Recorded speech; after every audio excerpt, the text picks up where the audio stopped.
Assalamualaikum warahmatullahi wabarakatuh.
Berapa rakaat ya Rasul?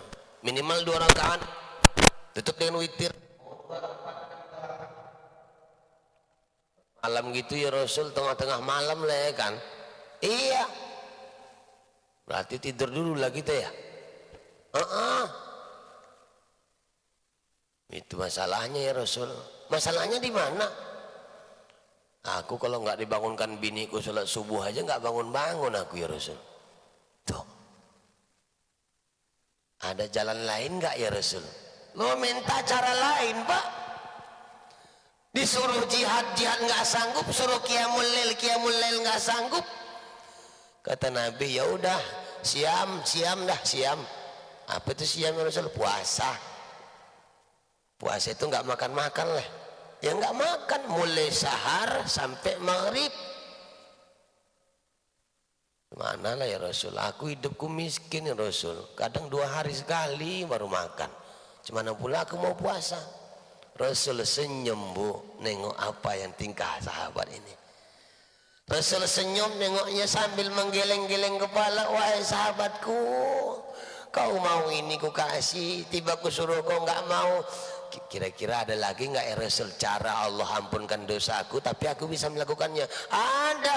Apa itu ya Rasul? Selalulah kau ucapkan, zikirkan, lazimkan, jajamkan di hatimu, di lisanmu, terus kau kumandangkan, kau bacakan. Memang ringan di lisanmu namun berat di timbangan Allah subhanahu wa ta'ala. Apa itu ya Rasulullah? Kalimat subhanallah wa bihamdi subhanallahil azim, subhanallah wa bihamdi subhanallahil azim, subhanallah wa bihamdi subhanallahil azim, yang tadi kita baca sebelum qomat. Rupanya dengan itu lisan ini mudah ngucapinnya Pak, namun berat di timbangan Allah subhanahu wa ta'ala. Ini versi hadis. Kalau versi Al-Quran, Allah menjelaskan bagaimana supaya Allah mengampunkan segala dosa-dosa kita, menghapuskan segala khilaf kita. Mohon maaf, kita nih hadir sebagai pendosa Pak. Betapa banyak dosa mata yang pernah kita lakukan di hadapan Allah. Berapa banyak telinga ini berdosa sama Allah. Berapa banyak tangan ini maksiat sama Allah. Berapa banyak kemaluan kita maksiat sama Allah. Kaki kita maksiat sama Allah. Dan sekujur tubuh ini kalau kita pikir-pikir tak layak masuk dalam surga. Maka kita pengen mendapatkan tuntunan Rasulullah sallallahu alaihi wasallam untuk mendapatkan pengampunan dari Allah subhanahu wa ta'ala. Dulu kawanku pernah bertanya waktu di Medan Ibu, Ustaz, iya aku bilang, gimana supaya kita tahu jumlah dosa kita banyak atau tidak? Aku bilang, kalau kau mau pengen tahu hal yang gaib itu, biar ku buktikan sama kau. Gimana caranya? Tolong kau belikan paku yang 3 inci, belikan sampai 10 sampai 20 kilo. Dia bingung Pak. Aku nanya dosa gimana supaya nampak, disuruh beli paku. Emang mau bangun rumah? Udah kau beli aja sana. Begitu dibelinya, apa aku bilang? Paku yang kau beli itu tolong kau tancapkan ke pohon nangka depan rumahmu, andai kau menganggap kau berbuat salah dalam 1 hari. 1 hari 5 kesalahan, 5 paku tancapkan.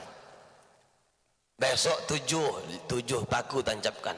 Lama kelamaan nggak sampai setahun 30 kilo paku habis tertancap di pohon nangka Bu.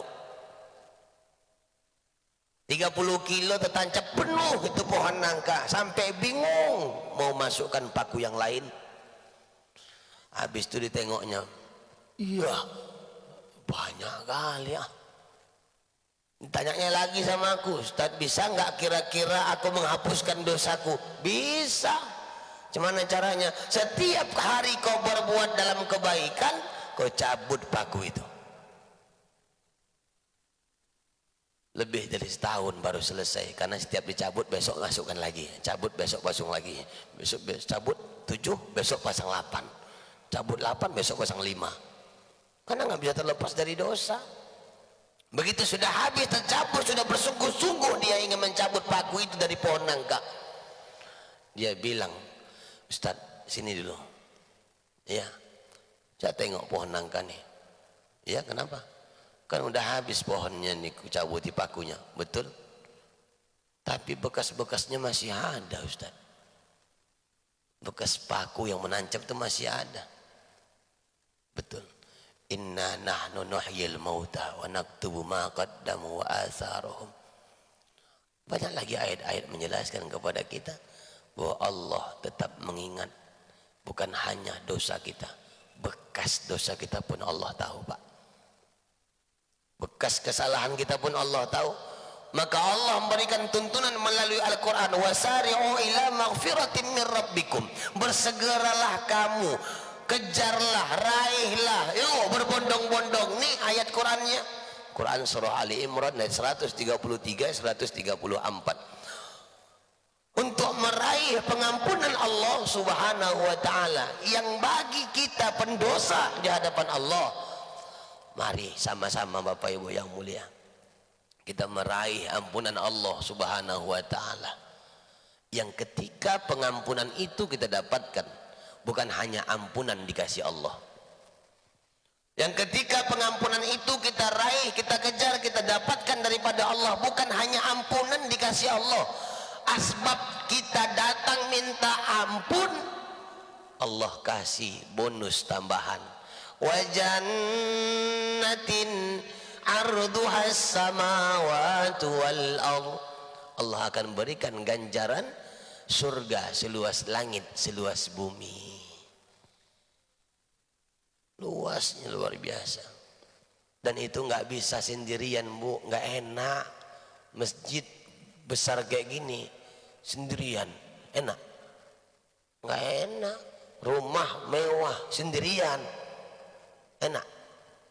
Enggak Pak, apalagi model kita Pak, laki-laki. Mana betah kita sebulan di rumah aja nggak nengok matahari.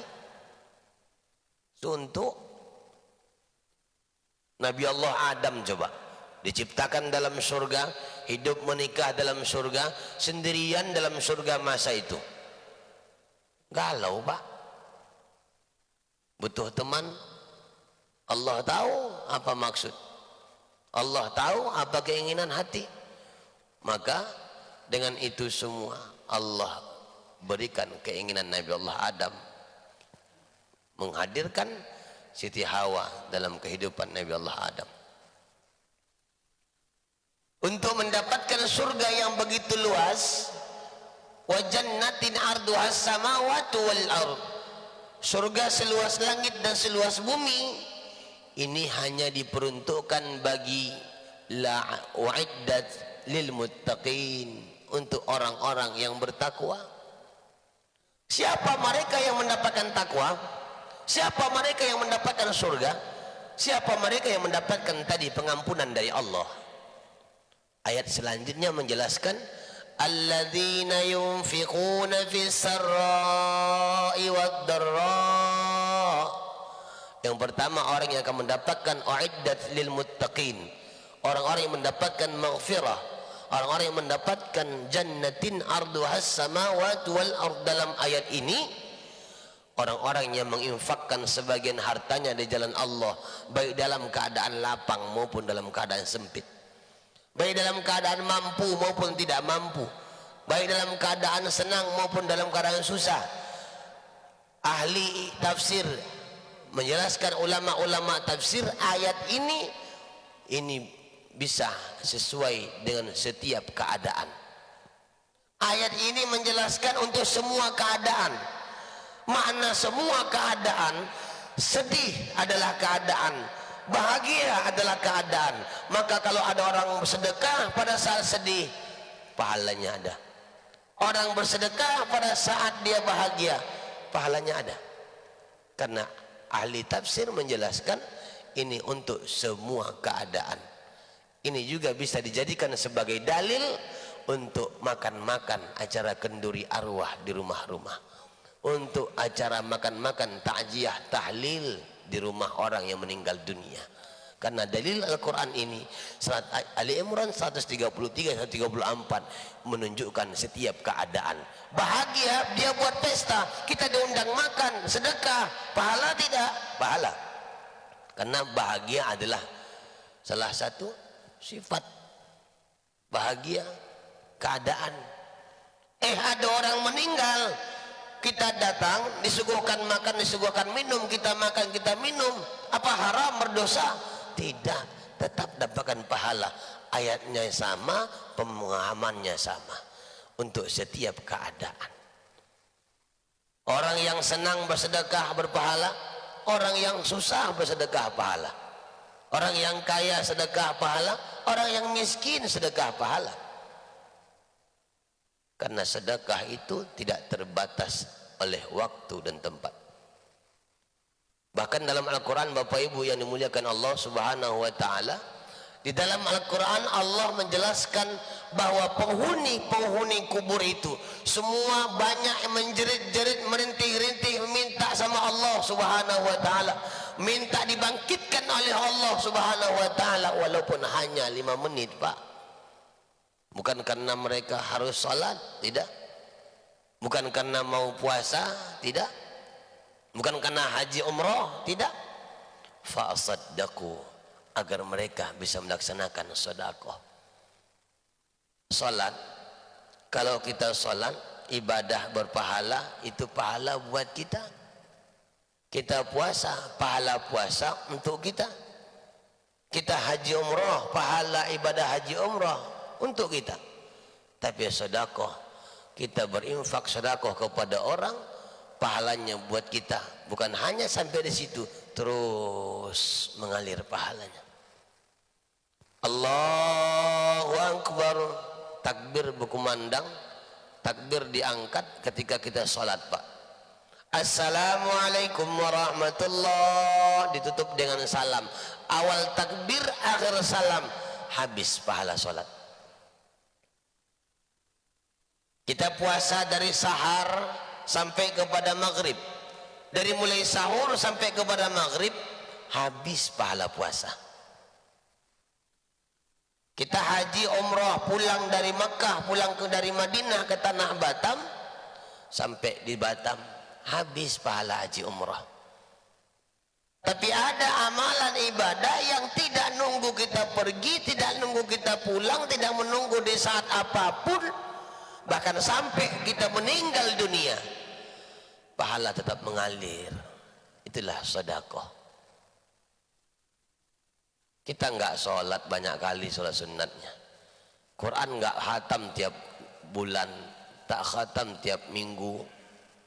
Bahkan kita rajinnya ibadah tadarusan itu, kadang mau Jumat, iktikaf, tadarusan Ramadan, ya. Ini ibadah sedekah dititipkan Allah kepada kita. Dititipkan Allah kepada kita yang Allah Subhanahu wa Ta'ala tahu kita butuh itu bantuan. Kita butuh itu bantuan amal. Kita butuh saldo sedekah akhirat kita. Yang ketika nanti di akhirat amal kita sudah tak sanggup lagi untuk membayar semua kesalahan sama orang lain, amal kita enggak sanggup untuk memasukkan kita masuk ke dalam surga, amal kita tak cukup untuk membeli tiket surga, ternyata pada saat kita tak punya apa-apa, Allah akan titipkan amal sedekah kita. Kita sampai bingung, Bu. Sampai bingung, aku nggak pernah buat ini, nggak pernah buat ini, nggak pernah buat ini, nggak pernah buat ini, kok bisa banyak pahala ini? Dari mana datangnya? Ternyata cuman berinfak dia 1 juta, 2 juta, 3 juta, 4 juta sedekah di jalan Allah, dititipkan ke pondok pesantren, dititipkan ke pondok tahfiz Al-Quran, anak-anak tahfiz itu belajar Al-Quran, asbab uangnya yang dititipkan tadi di anak-anak jadi hafal Quran. Setiap ayat Quran yang mengalir dari lisan mereka bernilai pahala, sampai pahalanya sampai sama kita. Mereka sholat dengan uang kita, itu asbab uang kita, mereka bisa sholat. guru-gurunya bisa dibayar gaji mereka dan mengajarkan sama anak-anak bagaimana sholat.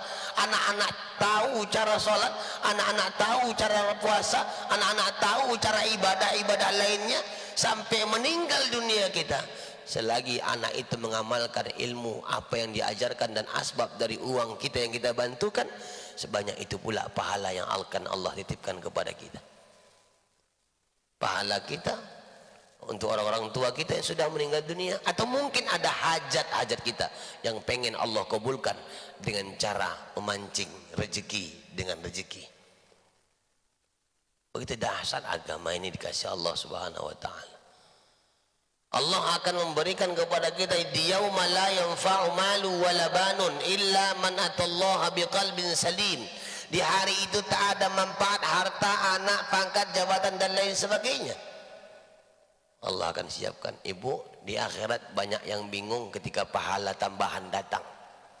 Ini contoh gambaran. Nanti di akhirat ibu bingung, datang malaikat ngasih duit 700.000. Berapa bu? Berapa? 700.000. Malaikat ngasih nih Tik namanya Kak Ati. Nitik, duit apa ini Kan? Singkatnya pula panggilannya malaikat jadi Kan. Duit apa ini Kan? Itu duit kau Tik. Duit apa? Kemarin waktu di Masjid Al-Munawwarah ada kotak impak masuk, kau masukkan 10.000, ku tengok pengajian 10.000. Terus Tik, kan Allah berjanji dikali lipatkan kali 70. 10 kali 70 700 Kan? Itulah dia, ambillah uang kau itu 700. Apa ibu bilang bu? Kok tahu lah kau dikasih Allah kayak gini banyaknya Kan? Nggak kan mungkin lah 10.000 ku kasih Kan? Nggak kau kasih tahu sama aku dulu Kan? Tuh, kita bingung bu, nyesal kadang. Sampai ada surga yang begitu cantik indah. Ibu nanya lagi, Kak Ati tadi nanya lagi, Kat, itu apa Kat? Itu surga ya Kat? Iya Ti. Oh, cantik kali ya Kat? Ya cantik lah Ti. Buat siapa Kat? Untuk siapa itu surga? Awalnya untuk kau Ti, cuman udah balik nama. Lo kok balik nama? Disuruh dulu di dunia patuh sama laki, nggak mau kau patuh sama laki. Durhaka kali gue tengok kau sama laki kau. Laki orang baik kau katanya pula. Nyesal kita bu, di sana baru pening. Hari ini kita sibukkan mengumpulkan harta yang kita khawatirkan harta itu tidak berpengaruh positif kepada kita ketika nanti meninggal. Dalam hadis Bukhari Muslim, Nabi SAW menjelaskan ketika kita meninggal dunia sudah masuk dalam keranda, ada 3 yang mengantar kita ke liang lahat. Ada 3 yang mengantar kita ke liang lahat Pak. Pertama keluarga, yang kedua harta, yang ketiga amal. Masuk ke liang lahat, ditutup rapat, dipacakkan batu nisan. 2 yang pulang, 1 tetap bertahan. Harta pulang, keluarga pulang, yang tinggal cuman amal. Maka menyesal, sangat menyesal diri ketika hari ini kita sibuk mengumpulkan harta, tak pernah kita pikirkan untuk ibadah kepada Allah Subhanahu wa taala dengan harta. Melalui harta itu barulah kita menyesal di alam kubur. Kok tahu lah aku kayak gini kali, nyesal kali aku meninggalkan harta begitu banyak. Nikah lagi nya kau, ku tengok anak ditinggalkan harta, anak berantem gara-gara warisan. Berapa banyak anak-anak ribut gara-gara warisan, sampai sedikit pun anaknya tak bisa bersedekah atas nama orang tuanya sudah meninggal dunia. Sibuk mikirkan harta, pergi ke pengadilan ke sana kemari, gugat hak waris. Gak tahukah dia sakit sengsara hidup orang tuanya di alam kubur ketika anaknya berantem gara-gara warisan? Coba ambil jalan damai, ridha Allah digapai. Berikan kepada orang tua kita haknya balik. Sedekah atas nama orang tua yang sudah meninggal dunia. Infak atas nama orang tua yang sudah meninggal dunia. Salah satu pengabdian seorang anak kepada orang tua yang orang tuanya sudah meninggal dunia adalah si anak sedekah atas nama orang tuanya. Hal itulah yang menyebabkan dan mendasari kami hadir hari ini Bapak Ibu yang mulia. Kami hadir di hadapan Bapak Ibu jamaah sekalian untuk memberikan wadah itu, jalan itu, untuk menggapai meraih ridha Allah, pengampunan Allah, surga Allah, takwanya Allah. Di antaranya adalah orang-orang yang berinfak di jalan Allah, baik dalam keadaan dia sanggup maupun tidak, mampu maupun tidak, susah maupun tidak, dalam segala hal. Kami hadir dari Sumatera Utara jauh-jauh Pak. Kami bawa nama Yayasan Al-Barokah. Yayasan Al-Barokah ini Ibu, yayasan peninggalan dari almarhum Abuya Tengku Zulkarnain, mantan wakil sekjen MUI Pusat.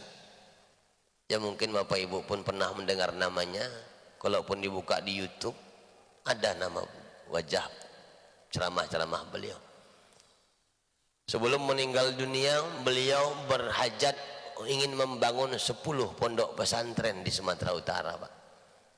Qadarullah ajal pun tiba, 10 enggak sempat, 6 udah terbangun. 6 pondok pesantren itu semua santrinya makan, biaya sekolah, biaya hidup di pondok itu gratis 100%. Semua gratis. Semasa hidup almarhum, apa rezeki beliau dikasih ke pondok, ada rezeki beliau dikasih ke pondok, itulah semuanya untuk biaya hidup anak santri, makan anak santri, sampai kepada biaya ustadz pengajarnya. Namun ketika beliau meninggal dunia, ekonomi agak menurun. Maka kami punya inisiatif hadir di tengah-tengah masyarakat untuk menyambungkan lisan ini, menyambungkan perjuangan ini. Kiranya Allah berikan izin kepada Bapak Ibu yang mulia untuk ikut berpartisipasi dalam pergerakan sedekah ini. Kiranya kita Allah kasih suatu kesempatan untuk mengambil jatah bagian kelak yang ini uang kita titipkan. Bisa enggak uang kita bawa mati? Bisa. Tapi kita tidak bisa bawa mati sendiri Pak. Kita bawa uang itu enggak bisa bawa sendiri, tapi minta bawain sama orang lain. Titipkan sama orang lain.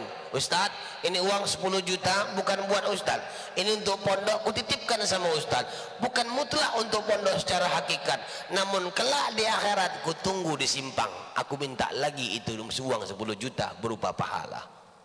Ini nitipkan sama orang Bu. Kalau di dunia nitipkan uang sama orang bisa berkurang, nitip cakap bisa bertambah. Tapi kalau untuk akhirat, ada anak pondok ini kutitipkan uang seperti yang ku bilang tadi, kita enggak hafal dengan Al-Quran, kita enggak sering baca Al-Quran, kita enggak kuat dan hebat kali sholat sunnah kita, tapi asbab uang kita yang 10 juta kita titipkan tadi, anak-anak bisa baca Quran, anak-anak bisa makan, anak-anak bisa belajar, anak-anak bisa sholat. Asbab itu semua Allah gerakkan tangan mereka untuk ibadah bernilai pahala. Kita niatkan, kita azamkan, kita cita-citakan untuk orang tua kita yang sudah meninggal dunia, untuk istri kita, suami kita, anak, mantu, cucu kita, semua akan Allah berikan tanpa mengurangi pahala kita yang sudah memberikan. Maka dengan itulah Bapak Ibu yang mulia, kami mengetuk hati kita bersama.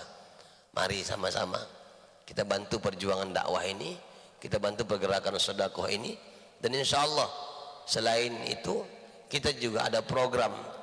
Almarhum Buya Tengku Zulkarnain juga punya program semasa hidup, menyiapkan dai-dai yang akan diantar ke daerah-daerah pelosok Sumatera Utara, daerah-daerah minoritas Sumatera Utara yang mereka banyak tak paham agama, jauh daripada sentuhan dakwah. Maka almarhum Buya Tengku Zulkarnain menyiapkan dai-dai dan memfasilitasinya, kendaraannya, makannya, semuanya di daerah-daerah itu. Makanya hadir ini Bapak Ibu yang mulia, kita nggak jual beli, kita mengantarkan ini wakaf Quran sama Ibu. Wakaf Quran ini Al-Quran adalah hasil desain dari almarhum Buya Tengku Zulkarnain. Nanti akan kita temukan di belakang ada tanda tangan serta nama beliau. Semasa hidup masih sempat. Waktu beliau sebelum meninggal dunia, pengen pulang ke Medan nengok hasil desain cetakan ini, qadarullah ajal pun datang, tak sempat nengok. Maka kami hadir membawa ini wakaf Quran. Nanti ibu bapak siapa yang bersedia ikhlas untuk meraih ridha Allah ini, siapa yang pengen mendapatkan pengampunan Allah tadi, siapa yang pengen untuk mendapatkan surga seluas langit dan seluas bumi sesuai dengan Al-Quran 133 134 surah Ali Imran, kami tawarkan ini wakaf Al-Quran. Wakaf Al-Quran ini dengan sistem Al-Quran harganya kalau kita nominalkan 100.000 rupiah. Namun ketika kita berwakaf Al-Quran, ini Quran tidak kita kasih sama bapak, ini Quran tidak kita kasih sama ibu, ini Quran kita antarkan lagi ke daerah-daerah minoritas yang membutuhkan Al-Quran. Banyak kerjanya, banyak tugas nih, tugas dakwah nih banyak. Kita tidak titipkan ke masjid-masjid pak, karena masjid banyak Al-Quran.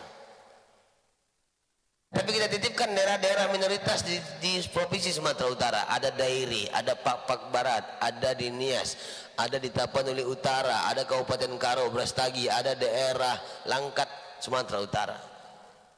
Banyak mereka yang tidak punya Al-Quran. Dan guru-guru tadi, da'i-da'i tadi yang dikirim ke pelosok yang akan mengajarkan ini Al-Quran. Betapa indah pak, kita duduk-duduk santai dengan ibadah-ibadah kita, tapi kelak di akhirat bukan ibadah itu aja yang kita tuai pahalanya, tapi ibadah-ibadah orang-orang yang di Brastagi, Karo, daerah-daerah Pajoram, Langkat, daerah-daerah Nias, yang mereka ibadah nggak ada hubungan darah sama kita, tapi ada hubungan batin sama kita. Di saat kita berinfak, berwakaf Al-Quran dengan nama kita, dengan nama orang-orang tua kita, mereka membacanya, asbab bantuan kita mereka bisa ibadah, pahala jariah diberikan Allah Subhanahu wa taala. Ini semua mutlak untuk pondok pesantren, mutlak untuk pondok pesantren 100% hasilnya dengan nominal harga 100.000 satu. Andai nanti di antara kita ada yang mau ngambil banyak, mau wakaf sampai 10 juta, wakaf sampai 5 juta, wakaf sampai 3 juta, atau minimal 1 juta dia berwakaf, kita akan berikan kenang-kenangan ini untuk ibu bapak sekalian. Kenang-kenangan ini untuk disimpan, jangan lupa dibuka, dibaca, kasih anak supaya ngaji. Setiap bacaan yang mengalir dari lisan kita, ngalir pahalanya sama yang mencetaknya, ngalir pahalanya sama kami yang mengantarkannya, ngalir pahalanya sama almarhum Buya Tengku Zulkarnain yang mendesainnya. Selain itu kita akan juga berikan sertifikat kenang-kenangan dari kami, kenangan dari Pondok Pesantren Al-Barakah Sumatera Utara pimpinan almarhum Buya Tengku Zulkarnain dulunya. Ini akan kami berikan kenang-kenangan sama ibu dengan mencatat komitmen di antara kita. Ustaz, aku nggak bawa duit. Tahu aku tadi Ustaz kan datang bisa aku bawa duit. Kami subuh mana ada kayak bawa duit banyak-banyak. Paling 20.000 lah untuk impak kota masjid. Kan biasa itu kan bu. Kita nggak ada cerita utang bu. Nggak ada hari ini Ustaz, kalian kan nggak datang lagi kan, cemana lah ya. Kan ada alasan gitu kan bu. Cemana lah ya kan, kalian kan datang pertama aja nih Ustaz. Nggak enak lah ya kan. Kalau besok kalian datang lagi, maunya aku bantu, mau aku impak. Kan alasan klasik itu. Kita nggak ada kasih utang, kita ada punya komitmen. Yang bersedia membantu perjuangan dakwah ini, yang pengen mendapatkan ridha Allah itu, yang pengen meraih pengampunan Allah itu, bahkan pengen menuai pahala yang tak tahu dari mana datangnya. Kita buat komitmen. Nggak ada duit hari ini Ustaz, besok transfer. Oh besok nggak gajian, belum tanggal 6 kami gajian, hari Senin tanggal 7, mungkin tanggal 7 lah, cuma karena agak lewat-lewat sedikit tanggal 8 mungkin Ustaz, dinaik-naikkan nggak apa-apa, tanggal 35 pun gajian, tanggal 35 gajian silakan. Oh Ustaz aku bisa 100.000 sebulan, gajiku cuma 2 juta sebulan. 100.000 sebulan silakan ibu kirim, kita bangun komitmen. Yang mau infak 100 Quran dengan 10 juta kita siapkan. Yang mau 5 juta silakan, yang mau 3 juta boleh, yang mau 1 juta no problem. 1 Ustaz nggak masalah asalkan rame. Ibu ada 1 gang Satu gang itu 10 orang, kami dua-dua lah Ustadz, dikumpulkan jadi 20.000, 2 biji Quran berarti 10, 20 Quran. Boleh 20? Boleh. Ustadz, kami keluarga kok kami hitung-hitung semuanya 20 orang satu keluarga kami Ustadz, 3 rumah. Satu orang satu. Kami pengen kalian berwakaf, satu nama kami satu nama satu. 30. Boleh Ustadz? Boleh. Tambah 20 lagi Ustadz. Siapa lagi itu? Mama ayah kami, mertua kami semua meninggal semua Ustadz, sedih kali kami nengoknya. Atas nama orang tua kami semuanya Ustaz. Boleh? Boleh. Setiap nama-nama yang nanti akan kita catat berinfak dan berwakaf akan kita antar melaporkan ke pondok pesantren, dan nama-nama itu setiap amalan wirid, setiap sholat akan dibacakan, kirimkan Fatihah oleh anak-anak pondok. Kapan Bapak ke Medan? Kabari kami antar ke pondok pesantren. Kantor pusatnya di Jalan Tanjung Sari Setiabudi, Kecamatan Medan Sunggal, Medan, Provinsi Sumatera Utara. Kapan ke Medan Sumatera Utara jalan-jalan kami hadirkan. Nomor rekening kita ada di sini. Mau ibu cicil tiap bulan boleh. Mau ibu cicil tiap tahun boleh. 10 tahun bisa. Berapa ibu nyumbang? Cuma 1 juta. Berarti mengajak ribut. Itu ngajak ribut 10 tahun 1 juta. Nggak ada niat berarti. Kita punya anak, punya menantu yang rezekinya ada jutaan rupiah gajinya, ajak mereka ibadah dengan mengumpulkan donasi ini. Kau nak 300.000 sebulan ya, kau 200, kau 500 juta, mama juta, ya kau 1 juta, 3 juta, kirim tiap bulan 3 juta. Lapornya akan kita berikan tiap bulan. Insya Allah semua ngambil bagian dalam ibadah ini. Ibu, bapak yang mulia, mungkin tak ada yang mau maju ngambil wakaf Quran ini, tak ada masalah. Aku paham, mungkin puasa Rajab ya kan, malas berdiri. Nanti ada tim kita di sana, ada anggota kita di sana yang pakai rompi, yang pokoknya di sudut-sudut sana. Ibu kalau mau ngambil silakan. Senang bahagia hati kami datang jauh-jauh dibantu perjuangan dakwah ini. Tinggal catat nama lengkap, alamat, mau berapa nominalnya silakan, berapa nomor handphone. Bawa ini ibu, kami kasihkan ini sertifikat atau Quran dengan 10 wakaf Quran. Ibu pulang nggak mikirkan duit. Oh nggak bayar? Enggak, tinggal mikirkan sampai rumah aja berapa mau ditransfer besok. Dah, Allah banyak kasih titipkan rezeki sama kita kan. Berapa banyak kemewahan kenikmatan dikasih Allah. Allah nggak minta bayaran apa-apa. Bayar kau enggak. Napas yang kita hirup, udara yang kita hirup, Allah nggak pernah minta bayaran oksigen itu. Kalau dipikir-pikir bu, 1 hari 24 jam itu oksigen yang kita hirup berapa duit? Dihitung sampai umur kita sekarang. Allah nggak minta apa-apa. Allah hanya minta syukuri. Cara mensyukuri badan sehat dengan ibadah, mensyukuri nikmat rezeki dengan sedekah. Saya kira ini dapat kami sampaikan. Mudah-mudahan kajian subuh kita ini ada faedah dan bermanfaat. Terima kasih BKM untuk silaturahim safari dakwah ini. Terima kasih seluruh jamaah yang hadir untuk silaturahim kita. Nanti kita lanjutkan dengan tim kita di luar ataupun di dalam masjid sama kawan-kawan lainnya. Usikum nafsi bitaqwallah wallahul muwaffiq ila aqwamit thoriq. Assalamualaikum warahmatullahi wabarakatuh.